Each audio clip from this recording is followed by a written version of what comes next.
10% 늘었다든가 그래서 10조 원이 나옵니다. 10조 원. 뭐 트럼프 오더라고 해가지고 한국의 그 주요 아파트도 비싸게 팔리는 곳이 있지 않습니까? 그렇죠. 원래도 부자였는데 더 많이 부자였습니다. 국가를 비즈니스화 해가지고 돈을 벌고 있죠. 선거 때 말입니다. 더 부자가 됩니다.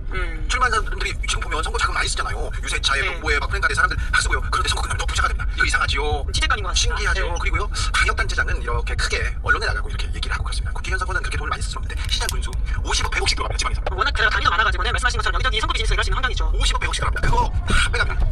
빼갑니다. 어떤 사람이 제밥에만 관심이 있는지 좀 보셔야 돼요. 게다가 15%만 득표하면 물론 뭐 쉬운 게 아닐 수 있겠지만 전액 보도를 받고 10%면 절반을 보도 받으니까. 네, 선거 얘기 잠시 후에 하겠습니다. 자, 특검이 수사를 해야 되는데 저희는 나쁜 놈을 잡는 게 중요하기 때문에 재판에서 지금 유죄가 나오고 이렇게 하나씩 정리하고 가야 되는데 오늘 관저 이전 관련해서 김대기 전 대통령 실장 그 윤재수는 검찰 때부터 그 윤석열의 조금 그러니까 돈 비싸 역할한 사람이죠. 정말 비싸 역할한 사람입니다. 이분이 지금 구속 여부가 오늘 결정됩니다. 네, 지금 영장 실질조사가 이뤄졌다라고 하는데요. 말씀하신 것처럼 윤재수 전 총무비서관, 김대기 전 대통령 비서실장, 그리고 김호진 전 관리비서관 이렇게 3명에 대해서 2차 정보특검이 영장을 청구했습니다. 관저 이전 관련된 내용인데 관저 이전이 저 사람들이 챙겼나요? 자, 관저 이전에 근데 무리하게 저 사람들이 뭐안 지키고 돈을 빼가지고 다 냈었나요? 그렇죠. 그 전자 공장을 찍어서 그런 거 아닙니다. 김대기 윤재수 그 위에 누가 있어요? 그 위에 누가 있어요? 김건희 씨.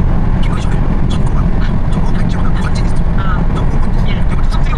그리고 그 위에 김건희 있습니다. 아니, 김건희가 관저 이전 강아지 이렇게 하다가 근데 그런 문제를 하니까 사실 아니라면 굉장하게 문제가 있던 기억이 있습니다. 강하지 않고 끌고 갔다 이런 얘기를 하는 사람도 있어요. 외교부 장관 공사였나요? 지금 한남동 관저가. 이번하는 분하고 그 집에서 일해주는 사람하고 강아지를 들고 거기 간 내용이 있었는데 그런데 말입니다. 이 부분이 좀 드러나야 됩니다. 그리고 관저 이전 말고 사실 차특검이잖아요. 조합특검이잖아요. 그러니까 내란에 대해서 그렇죠. 저희 관저. 국정농단에 대해서 진짜 중요한 내용들 이렇게 가야 됩니다. 관저 이전도 중요한데 네, 검찰 관련된 소식도 아직까지 확정이 되어 있지 않은 것 같습니다. KTV 그러니까 한국정책방송원 원장에 대한 영장은 기각됐습니다. 이 영장도 기각 가능성이 좀 있다고 합니다. 접속될 가능성이 많이 높지 않은 것 같은데 보면 그 얘기가 지금 특검 주변에서 나오고 있어서 근데 이 영장이 나와서 잘못한 부분에 대해서 지금 지쳤으면 좋겠다는 생각하는데 그 얘기가 나오면 혹시 기각이 되면 제가 그 얘기는 해설해드리겠습니다. 자, 로즈 비비의 가방 로즈 비비의 가방 없죠? 로즈 비비라는 브랜드 자체가 이번에 유출되었습니다. 소유랑 신발 다 유명하다고 들었어요? 이거 하나 사줘야 돼요. 이것도 몰랐어요. 지금 이거 정민이 부인 방송이지 아시죠? 사줘야 되는데 자, 로즈 비비의 가방을 사준 사람들이 있어요. 김기현 예, 다시 당대표로 출마하면서 결국은 이제 당대표가 됐던 적이 있는데요. 김기현 의원 많이 아니라 공사까지 해서 부부가 김영란 의원 혐의로 오늘 첫 공판이 열렸다고 합니다. 출석하면서 최씨 만나가지고 여전히 이런 주장을 하고 있는데요. 정치적으로 파는데 특검이 억지로 혐의를 뒤집어 씌운 것이다 라고 하면서 혐의를 보인다고 합니다. 예의라고 하는데 보통 사람들이 예의로 커피를 사지 로저 비비에 안 줍니다. 사회적 예의를 주고받기에는 가방이 가격이 10,000원. 그러게요. 그렇죠.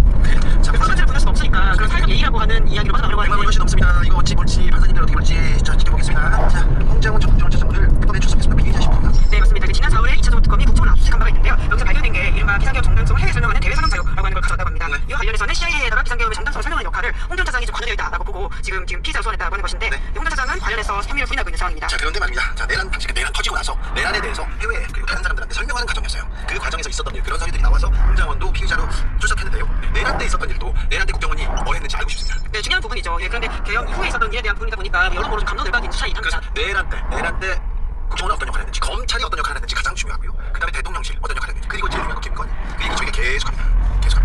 자, 억울할 수도 있는데 신뢰가 안 간다 불안합니다. 이렇게 홍장원 전 차장이 윤석열 탄핵에 매우 공을 세운 건 맞아요. 예, 헌법재판소에서 중요한 증언들을 하면서 또 그 국민이 넘어갔다고 했습니다. 그런데 개엄 때 다 잡아들여 체포명단 주면서 윤석열이 체포명단 주면서 잡아들여 그러니까 여기 홍장원이 그 지시를 받았다고 하는 사실이야. 그런데 그 얘기를 나중에 폭로했죠. 그 얘기를 가지고 누구 잡아들이라는데요. 그 얘기를 누구한테 했냐면 원장한테 했어. 조태용 원장한테 했어. 근데 조태용 원장이 그 원장이 이 보고를 받았는데 어제 재판이 있었어요. 조태용 그랬죠. 이거는 선고됐습니다. 1심에서. 그런데 그 부분을 문제를 홍장원이 부분을 얘기했어요. 그런 얘기를 대통령한테 듣고 뭘 부분이야 판사님께서 네, 물론 이제 홍장원 전 차장 같은 경우에는 이제 관련해서 이런 일이라고 부인을 하고 있는 상황이고요. 우리 판사님께서 왜 그렇게 말이 안 되는 얘기를 하시는지 이걸 어찌 해야 되는지 재판에 대해서 재판이 지금 선거 때문에 관심이 없잖아요. 그래가지고 가만히 있는데 저는 계속해서 어제 박동현 전 차장 같은 경우 무죄를 하지 않았습니까? 비화법 가장 중요한 내란의 핵심 증거를 없앴는데 그거 그럴 수도 있지 그러면서 무죄를 주시면 어찌 하는지 참. 2심이 내란 전 특검 얘기 되고 2심을 좀 더 봐야 되지 않을까 하는 생각이 드네요. 자, 선거 얘기를 좀 해볼까요? 최대 기전제로 보이는 곳이 부산특검이다. 그런데 배신자 논란이 많이 되니 오늘은 또 화이팅 논란까지 이어집니다. 이거 무슨 소리예요? 네, 그 신동욱 최고위원이 현장에 가서 일정 부분 도와주는 상황에서 하정 화이팅이라고 했다는 이야기가 나왔다는 건데요. 지나가다가 하정 화이팅 했나요? 네, 이제 그래서 그 식당이 정우식당이라고 합니다. 또 그래서 하정 화이팅도 하고 정우식당 화이팅도 했다 올려지게 해명들이 나오고 있는데 방금 박민식 이제 후보가 올린 내용 SNS 내용들을 보니까 본인도 한동훈 후보님 송문동에 메시지 화이팅이라고 하면서 한동훈도 내가 화이팅하겠다 이런 식으로 밝히고 있는 상황입니다. 네네. 그런데 한동훈 중에서 발끈합니다. 네, 심지어 해당 행위 이적 행위 이런 식의 단어들이 나오고 있는데요. 그러니까 서로가 서로에게 저런 말을 주고받는 상황이 좀 민망하다는 생각이 드는 게 한동훈계 의원들 같은 경우에는 지금 국민의힘 의원이 아닌 국민의 소속이 아닌 한동훈 후보를 또 응원하기 위해서 치킨 먹고 이런 행동들을 하긴 했거든요. 지금 보면요. 국민의힘에서는 하정 후보다 한동훈이 더 미워. 그래서 모세 메신저 계속 얘기하잖아요. 서로가 서로에게 그런 얘기를 하고 메신저 있는 얘기하면서 지금 네. 싸우고 있습니다. 국민의힘에서는 한동훈이 제일 미운 것 같아요. 지금 보면. 자, 그래서 부산 북갑에서는 어떤 케이스가 근데 부산 북에서는 계속 네거티브만 있고 국민의힘 출신들 그 출신과 국민의힘 의원들 후보 간의 삭발과 네거티브만 있고 아무것도 뭘 하려는지 부산 북갑에서 뭘 하는지 아무것도 안 나오네요. 부산 북갑 출신으로서 이제 박민식 후보 같은 경우에는 자기가 인생을 지키겠다라는 식의 이야기를 하면서 어제 삭발을 한 것인데요. 말씀하신 말씀하신 것처럼 이제 한동훈 후보를 겨냥해서 보수의 배신자다 뿐만 아니라 단계 사건과 관련해가지고 또 문제제기를 하는 이야기를 꺼냈습니다. 계속 얘기합니다. 네, 교사가 함께 이제 거기 다니고 있기 때문인 것 같은데, 그러니까 자신의 무능력과 책임으로부터 도망치기 위해서 당원 게시판 같은 데를 이제 꺼내면서 공격을 하게 되고요. 한동훈 후보도 박민식 후보가 그 분당에 오래 사는 사람이라고 하면서 이 부산 지역의 배신자다 이렇게 프레임을 공격을 하고 있습니다. 근데 박민식 후보는 머리는 왜 깎았대요? 말씀하신 것처럼 이제 오만한 한동훈의 배신 정치를 좀 심판해달라라는 이야기인 건데요. 결과적으로 단일화 없고 끝까지 가겠다라는 메시지를 냈다고 봐야 될 것 같습니다. 어머니가 깎아준 머리라고 하더라고요. 어머님이요? 예, 그 구순의 노인이 지금 이렇게까지 나섰다라는 이야기를 본인이 하더라고요. 20년 분당 산 인간이 부산 대신 운운하고 개혁 막았다는 인간은 보수 배신자가 될 것 같다. 정치 생명 부산에 그렇습니다. 죄송한데?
대박인데?